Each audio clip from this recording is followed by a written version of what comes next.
कुछ चीजें बहुत ठोस रूप से बात करनी जरूरी है। पहले कि क्या कोई भी विकास खपच्चियों पे या जो लूले लंगड़ों को सहारा देने के लिए बनाई जाती है, बैसाखियों पे लंबे समय तक दिया जा सकता। बैसाखियों के सहारे से क्या कोई सीधे सीधे लंबे समय में चल सकता है? उसके हाथ पैर टूट। और बैसाखियों का लंबे समय तक चलना समाज को पंगु बनाने जैसा। जो वाकई में बैसाखी लायक है उसको ही बैसाखी, एक पूरे समूह को बैसाखियां देना, या तो बैसाखियों का दुरुपयोग होगा या बैसाखियों के नाम पे दूसरे लोग पैसे उड़ा ले जाएंगे। तो होता यह है कि 2% रिजर्वेशन है भारत, क्योंकि सरकारी नौकरी पे, सरकारी स्कूल में।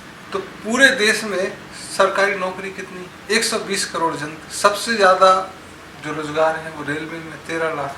2 करोड़ से ज्यादा रोजगार नहीं होंगे। 2 करोड़ भी हम बहुत ज्यादा। सारे रोजगार में 50% भी रोजगार दे दोगे आप, 1 करोड़ होंगे। इसमें सारी क्लासेस शामिल, war widows, handicapped, scheduled caste, scheduled tribe, other backward caste, so and so forth. 1 crore रोजगार और 50 करोड़ लोग काम करने वाले हैं 120 करोड़ में, जो काम करने की उम्र में आते हैं, बच्चों को, बुजुर्गों को छोड़ दें। तो कायदे से 49 करोड़ बाहर, तो 2% रिजर्वेशन है और 98% खुला है खेल। तो पूरा 2% के लिए झगड़ा है। इस चक्कर में हुआ क्या कि 98% दूसरे लोगों ने रिजर्व कर लिया। आज अगर तुम रिजर्वेशन का पॉलिसी देखो, 50% ही रिजर्वेशन मैक्सिमम, उसमें 70 या 75% पॉपुलेशन आ जाती। जो 25% पॉपुलेशन बची है उसके लिए 50% रिजर्व हो गए। तो रिजर्व तो आप उनके लिए कर रहे थे और हो गया इनके लिए। दूसरा, क्वालिटी, सिंसियरिटी,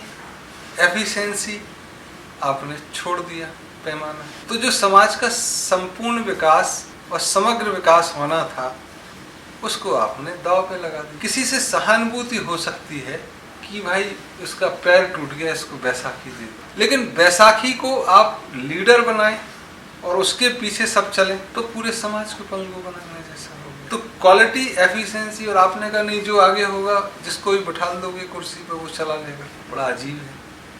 फिर अंधों को बिठाना, फिर धृतराष्ट्र का विरोध करना, ये तो गलत हो। तो दूसरा चीज ये। तीसरा चीज, जो वाकई में आरक्षण है भारतीय समाज में, वह उनका है ही, वो शीर्ष से शुरू होता। आरक्षण कौन करा सकता है? जिसमें दम है।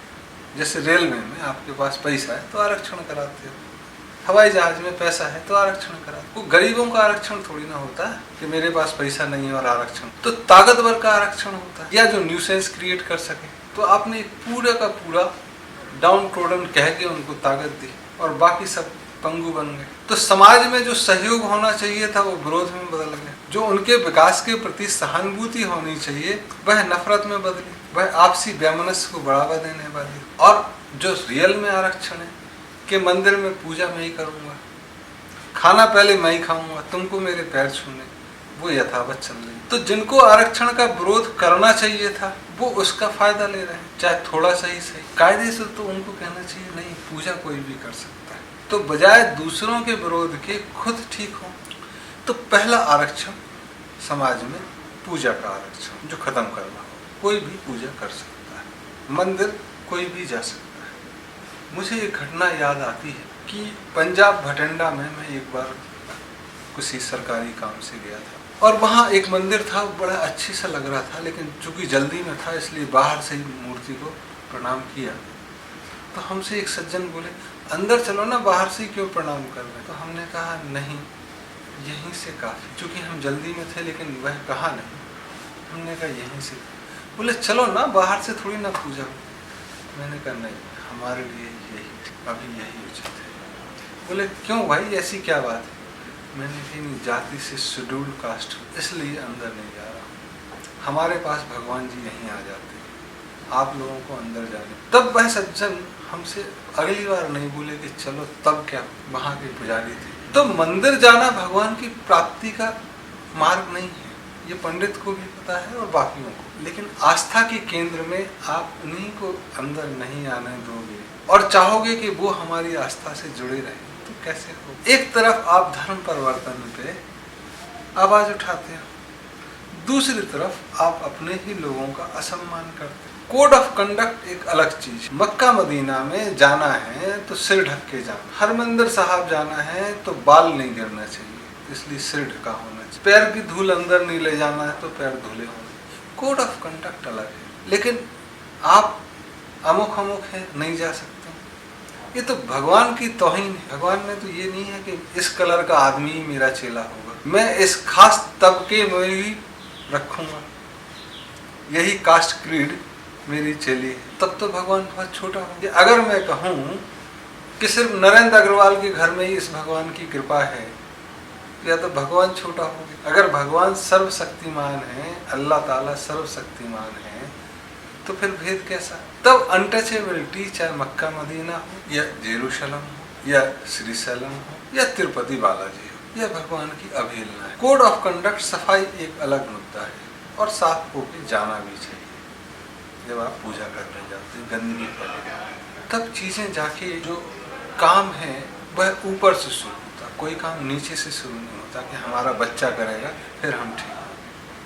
तो जो सीट्स पे समझता है अपने को वह शुरू कर। तो जो प्लानर हैं, साइंटिस्ट हैं या ब्राह्मण हैं, संन्यास आश्रम में हैं, या जो धर्म ध्वजा उठाए हुए क्षत्रिय हैं, मौलवी हैं, समाज के नुमाइंदे हैं, उनको ये ध्वजा उठानी पड़ेगी कि भाई नहीं, मस्जिद में कोई भी आ सकता है, लेकिन मस्जिद के कुछ नियम हैं वो पालन करने। मंदिर में कोई भी आ सकता है, लेकिन कपड़े साफ होने चाहिए, पैर धुले हुए होने चाहिए, नहाया हुआ होना चाहिए। ये एक नियम जो आप बना सकते। तो ऊपर से चीजें शुरू होंगी। और अगर मैं शक्तिशाली अपने को समझता, तब प्रयास मुझे करना चाहिए।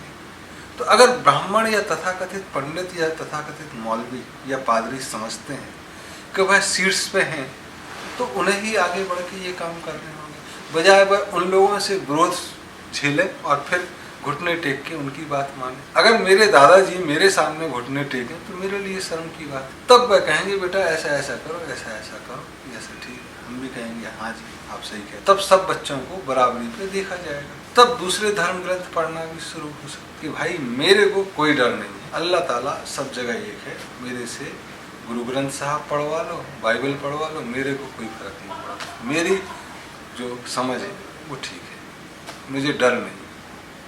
जिसे डर है वही ना कहेगा कि पड़ोसी के घर मत जाना, तुमको बहका देगा। अगर मैं ठीक हूँ, मैं स्ट्रांग हूँ, तो कोई क्यों मेरा विरोध कर पाएगा? खड़ा हूँ। तो जो शक्तिशाली है वह शुरू करे, तब जाके चीजें ठीक हो। तो जुम्मा उनका है जो समझते हैं, जुम्मा उनका है जो अपने को मौलवी पंडित कहते हैं या समझते हैं कि वह अपने समाज में छुआछूत को बंद करें, लोगों को कर्म के हिसाब से, उनकी समझ के हिसाब से आगे बढ़ाएं। क्यों कर ऐसा हो कि अगर बहुत अच्छा बच्चा है तो उसको IIT में जा रहा है, अरे अच्छा बच्चा है तो जहां उसका मन हो वहां जाए,